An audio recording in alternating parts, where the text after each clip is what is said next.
Hello, I'm Esther Gitu. It's Friday, May 12th. This is Africa 54.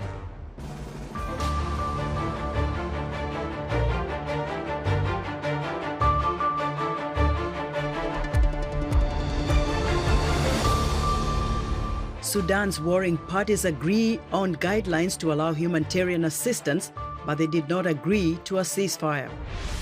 U.S. officials are confident weapons and ammunition were loaded onto a Russian freighter that docked in South Africa. And VOA's own Heather Maxwell headlines the International Festival of Jazz and African Cultures held in Côte d'Ivoire. All this and much more coming up on today's Africa 54.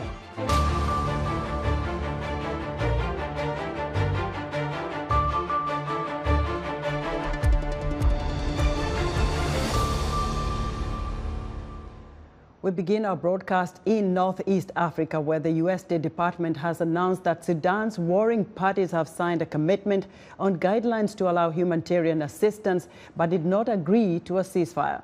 Representatives of the Sudanese army and paramilitary forces, which have been fighting for nearly a month, signed the agreement in Jeddah, Saudi Arabia, late Thursday.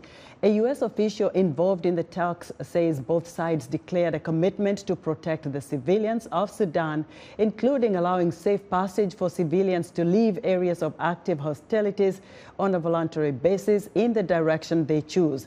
The agreement also requires both sides to permit humanitarian assistance to allow the restoration of electricity, water, and other basic services, and to withdraw security forces from hospitals and to arrange for respectful burial of the dead. A senior U.S. State Department official speaking on condition of anonymity says the warring parties are still far apart. The State Department says both sides focusing on a deal for an effective ceasefire of up to about 10 days. Meanwhile, the humanitarian situation in Sudan and neighboring countries is getting more dire by the day. So as violence in Sudan continued for a fourth week, around 200,000 refugees and returnees have been forced to flee the country, with more crossing borders daily seeking safety. Additionally, hundreds of thousands have been internally displaced, with many more people confined to their homes and unable to access necessities. The humanitarian response to this emergency is challenging and costly, not only inside Sudan because of insecurity, but also as refugees and returnees are arriving in remote border areas in neighboring countries where services and infrastructure are scarce or non-existent. The World Health Organization says at least 600 people have been killed and more than 5,000 injured in the fighting, but the numbers could be much higher. The UN World Food Programme warns that up to 2.5 million people in Sudan could be pushed into hunger in the next few months as a direct result of the continued fighting between two military factions in the country. WFP spokesperson for Sudan, Lenny Kinsley, tells VOA's Carol Van Dam that some 17 million people were already food insecure before the violence began on April 15th. So we're looking at around 19 million people in food insecurity, severe food insecurity, who do not know where their next meal will come from. And so the situation was very, very bad before. There was a macroeconomic crisis that made it very difficult for people to afford food.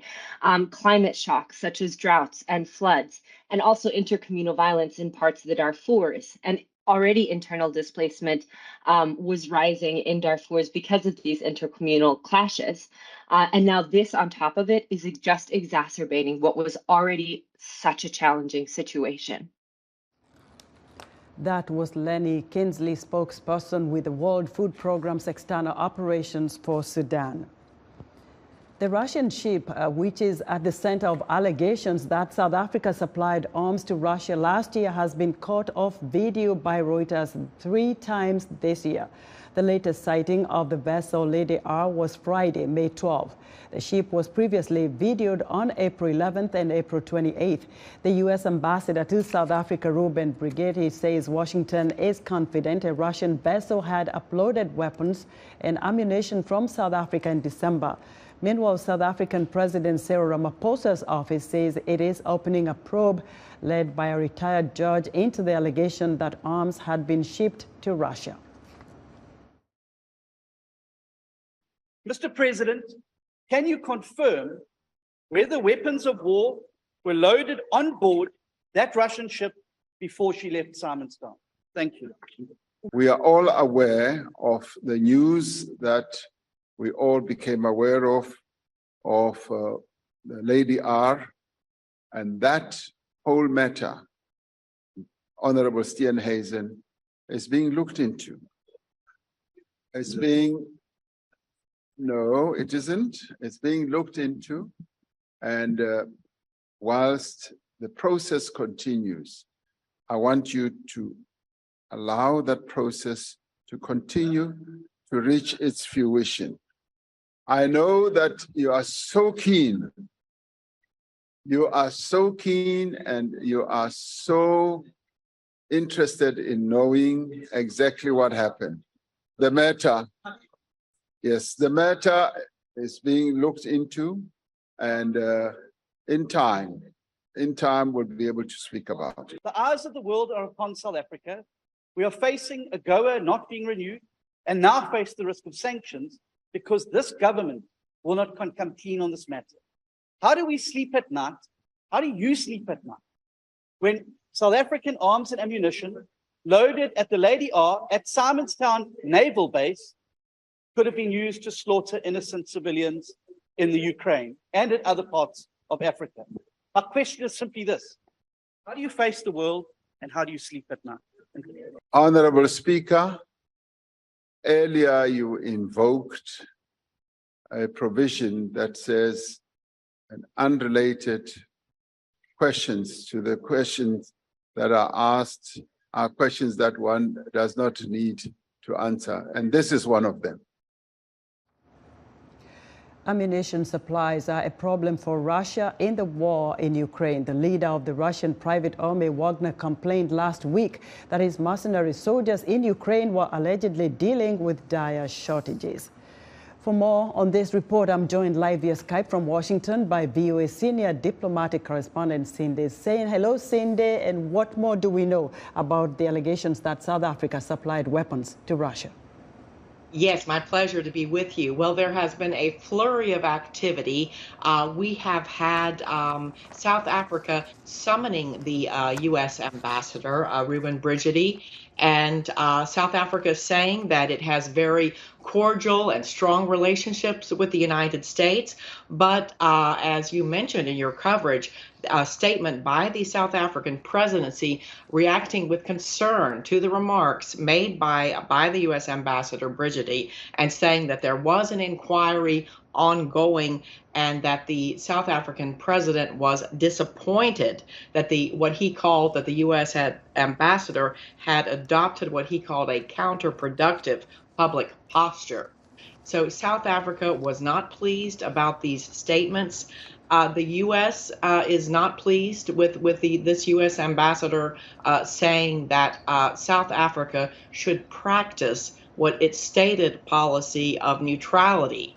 And we also had just a few moments ago questions into at the White House to the John Kirby, the National Security Council spokesperson. He was asked about this and said he did not want to wade into diplomatic conversations, but he did say that the U.S. has over and over again appealed to all countries not to supply Russia with weapons and not to make it easier for Russia to kill innocent Ukrainians. So this is a very serious, some might call it a war of words, definitely a diplomatic kerfluffle at the moment. Cindy, what do you know? What if this is true? How will that impact U.S.-South Africa relations?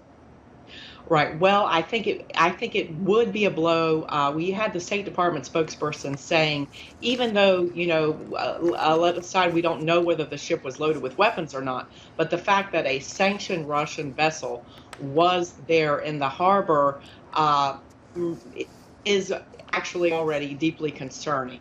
according to the State Department. And some analysts do worry that this, there have been cordial relations. We've had Secretary Blinken visiting South Africa last year and the South African foreign minister in Washington. And South Africa says, by the way, that the two, Blinken and his South African counterpart, will be speaking Friday. Well, we'll hear what happens. Cindy, thank you so much. VOA's senior diplomatic correspondent, Cindy Sain. South Africa's snake experts say an energy crisis is partly to blame for a shortage of anti-venom in sub-Saharan Africa that has left at least 3 people dead in the past 3 weeks. South Africa supplies anti-venom to the region, but frequent power cuts have made it harder to store the refrigerated supplies. Vicky Stark reports from Cape Town. Bjorn Unge is the owner of the reptile garden. He's been working with venomous snakes for the past 24 years and hasn't been bitten once. And right now he's praying his luck doesn't run out, because thanks to a power shortage, he has no anti-venom. He's showing us a Cape Cobra. They are extremely problematic, the Cape Cobra and the black mamba, in that they're extremely potent venom. They're responsible for most fatal snake bites in South Africa. But we do also get a lot of bites from the puff adders and the Mozambique spitters. Alan Heath was recently bitten by a Cape Cobra in this wetland area in Noordhoek, Cape Town. He's lived to tell the tale thanks to local snake catcher Stephen Megan, who knew where there was a stash of anti-venom. The 2 local hospitals Heath initially was taken to didn't have any. I was walking the dogs, and the first thing I noticed, I just had a sharp pain in my left ankle, and I looked down and the snake was actually attached to it. So I just grabbed it and threw it away. Megan says it's a miracle Heath survived. In sub-Saharan Africa, as many as 20,000 people die a year, according to the World Health Organization, an admitted underestimate. Megan says the snake community has been battling to get answers about the shortage from government officials since it started a year ago and is affecting the entire sub-Saharan region. Another snake catcher, Arno Nudia, is part of the National Snakebite Advisory Group, which includes top medical professionals. They've written to government officials appealing for urgent help. Recently now in southern Africa, in Eswatini, which used to be Swaziland, we've had 3 people that have died as a result of not being able to get antivenom, as well as we're losing dogs on a daily basis. Nudia says certain government hospitals have no antivenom, while others don't have sufficient supplies for adequate treatment of even one venomous snake bite. Yes, we can pull them through with maybe 6 or 8 vials, but they're probably going to have kidney damage. They'll probably lose tissue on part of their skin. They may have an amputation. In response to VOA's questions, the National Health Laboratory Services says production levels of antivenom should be adequate by the end of May. Vicky Stark for VOA News, Cape Town, South Africa. A US-based streaming service is prioritizing the work of Black content creators and linking them to members of the diaspora and the U.S. market. For more on this and Dave, I'm joined by Folosade Ogunmakun, a Nigerian-American CEO and founder of Unscripted TV. Folosade, welcome to Africa 54. Thank you.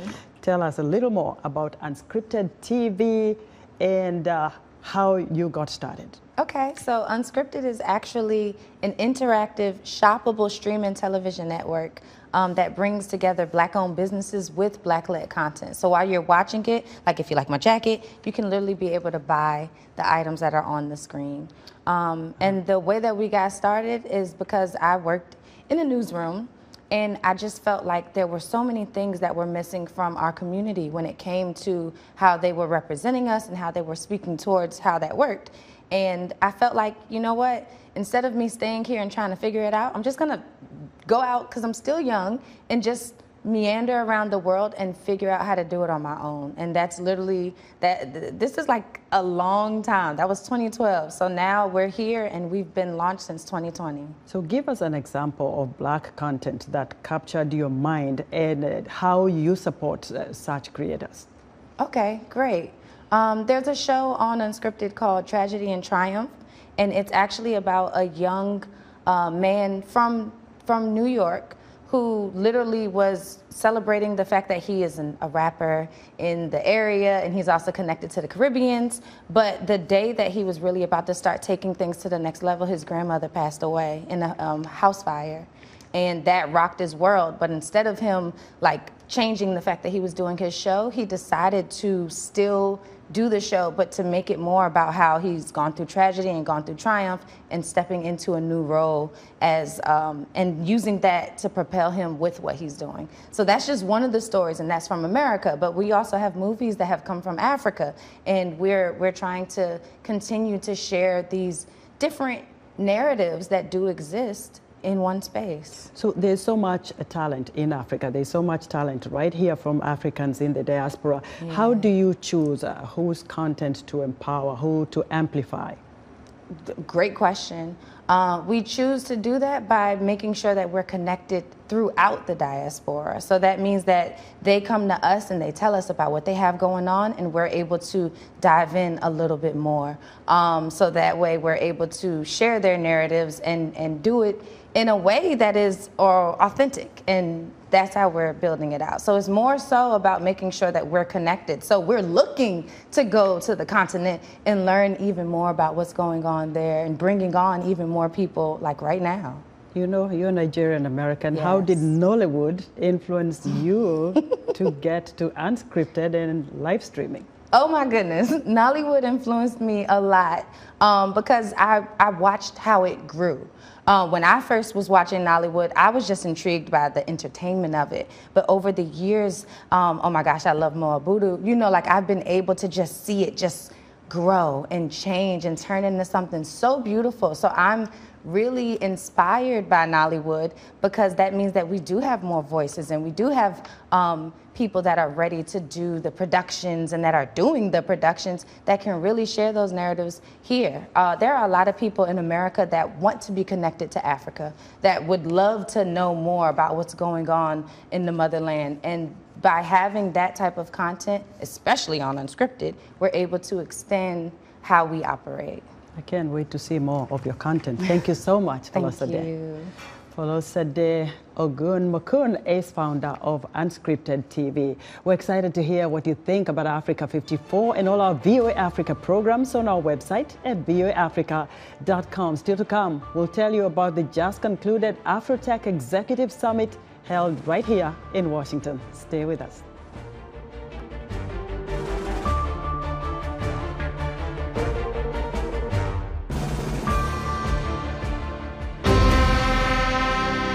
Kigali, we are here for the BAL Finals. For the best of African basketball. The Sahara and Nile Conference delivered their verdict.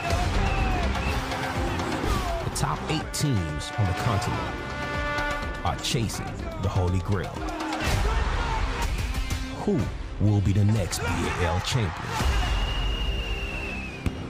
It's game time.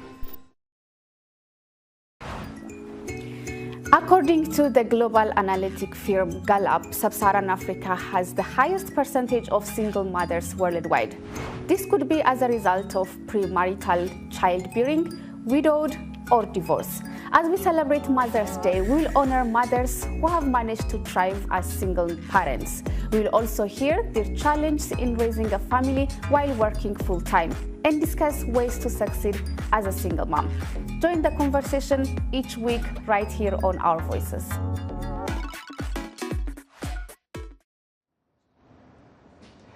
In other news, a United Nations report released on Friday reveals that the Malian army and foreign fighters executed at least 500 people during an anti-jihadist operation in Mali in March 2022. The report was published after a lengthy investigation by the Human Rights Division of the UN peacekeeping mission in Mali.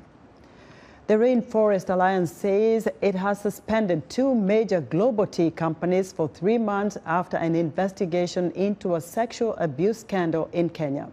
The move means that tea sold by James Finlay and Ekaterra Tea Kenya can no longer carry the NGO certification.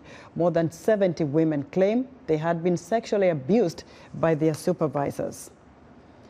And the chief of the European Border and Coast Guards Agency says migrant crossings through the Mediterranean Sea are reaching unprecedented levels.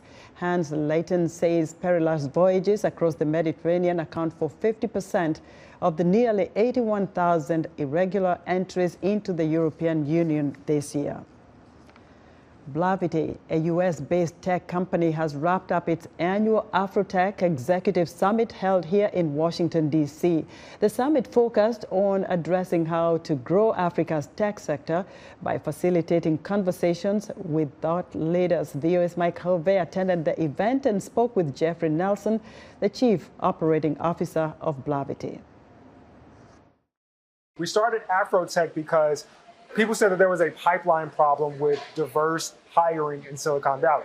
So startups, some of the biggest tech companies in the world said, you know, if we could only find Black people and African people, we'd hire them, but we don't know where to look. We don't know where to go. So we had this radical idea. We said, well, we'll bring all those people here. We'll bring the Black people, we'll bring the women, we'll bring Africans, we'll bring all the people you say you can't find. We'll bring them to Silicon Valley to your doorstep so you have no excuse.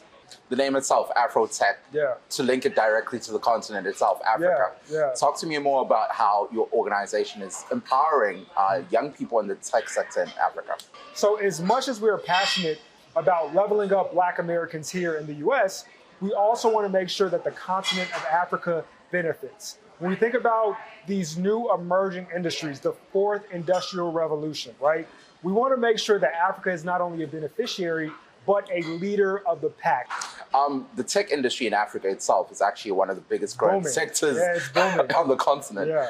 How is, if we take a look at the work that you guys are doing as an institution, yeah, how is that aiding growing that sector and, of course, employment? People in the U.S. have to look at Africa as more than just a source for lower cost labor. We've really got to understand that Africa, with so many opportunities, natural resources, like there are so many different problem spaces, opportunity areas in Africa that developers are working on and have a unique perspective, and they can export that perspective to the US and the rest of the world in a way that others can't. And so that's the opportunity. The thing that we're going to be talking about here at Afrotech Executive in DC across both of our panels is going to be about collaboration. It's this idea that we are a global economy, we are a big, gigantic world, and we've all got to work together. We've all got to collaborate. And that collaboration has to include the continent of Africa because there are so many unique opportunities there. And we can't just look at it as a way to say, well, oh, there's cheap talent there. That was Jeffrey Nelson, Chief Operating Officer of Blavity, speaking to VOA's Mike Hovey. It's time for our entertainment report, and joining us now is Heather Maxwell, host of VOA's Music Time in Africa radio program. Hello, Heather. Hi, Esther. Now, usually when you visit Africa, you're going as the person doing the interviews and carrying out all of this, but this time around, you are the star. I was. Tell us about it. It was great, Esther. Where did you go and all of that? Well, I was in Ivory Coast, and, you know, it was just exhilarating. It was thrilling. Normally, as you know, I'm there as a reporter, but this time I was singing, and it was just great to connect to Ivorian audiences through my own music. It was wonderful. I sang a series of concerts there with Ivorian musicians and also with one New York pianist, a Japanese artist. Let's get to it. What did you sing? Oh, what did I sing? A combination of original and jazz tunes, one of my own called Mango Tree. There's also one called, it's a bossa nova tune called Cheia de Saudade, the African classic Malaika, and then I also learned the vocal part to Yayoi, who is the jazz pianist, her composition that's based on a Japanese folk song. Wow. So is there a sample of one of your musical performances? Yes, we put together a sort of a medley of songs from all of those concerts. So we can watch a little bit of that. Okay. Let's do it.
So Heather, what was the highlight of your time in Ivory Coast?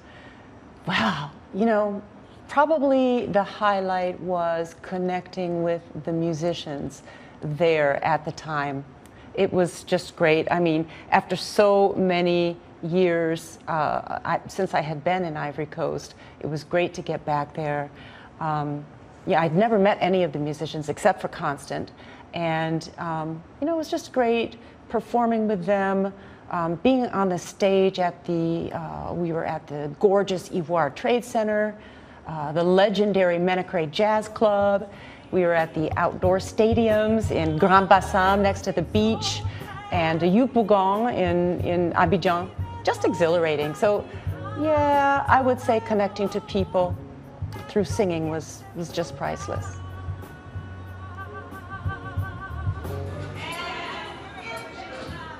Now, actually, you know, I lived in Abidjan way back in the 1990s, and I used to sing in local clubs and do tours there.